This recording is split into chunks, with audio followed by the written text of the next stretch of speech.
Hey guys, Colin here with Bonneville Reptiles. Today's video is going to be just a short breakdown of why we feel like ball pythons are some of the best pet snakes, if not the best pet in general to own. And so let's get right into it. As a whole, snakes require significantly lower maintenance than our furry, four-legged companions like ferrets, cats, and dogs.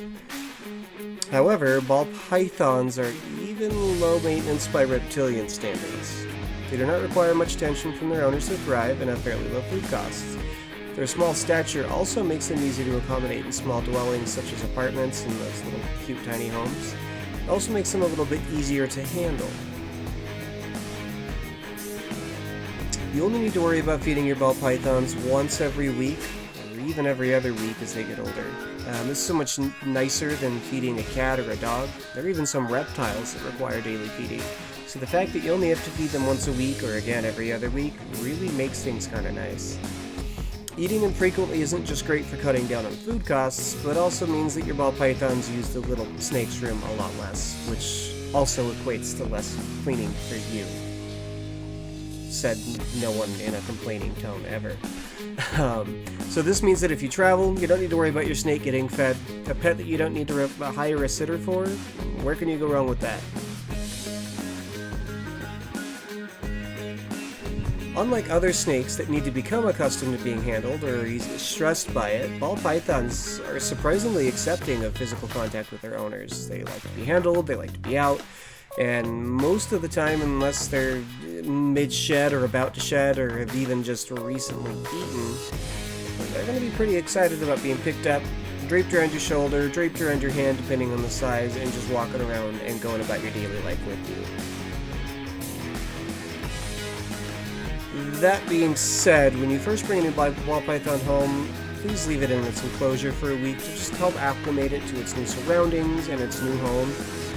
This just kind of helps mitigate any stress and reduce the risk of your python being stressed or even lashing out potentially, depending on the personality, which we will cover later in the video. For snake owners with children, the ball python's agreeable nature and non-aggressive disposition can be a huge sigh of relief.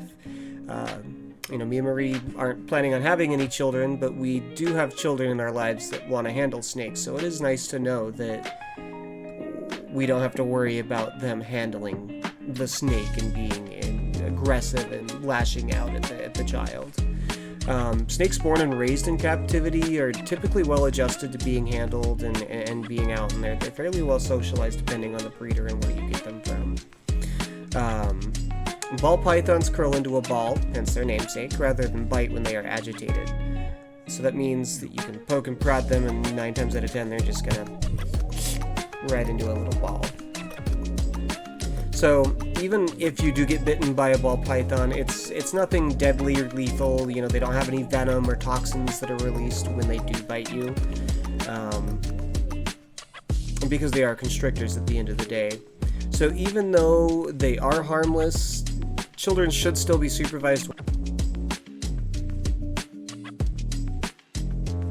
In my research and time of owning pythons and reptiles and even just mammals and pets in general, this type of stuff tends to lead into some sort of debate. So take this with a grain of salt, do your own research, and just remember at the end of the day it does vary from animal to animal. So ball pythons do tend to have an average lifespan of anywhere from 20 to 30 years, and in some cases up to 50 years when kept in captivity. To some, a pet with a long lifespan is definitely an exciting opportunity that allows for you to literally spend 20 to 30, 40 years with an animal.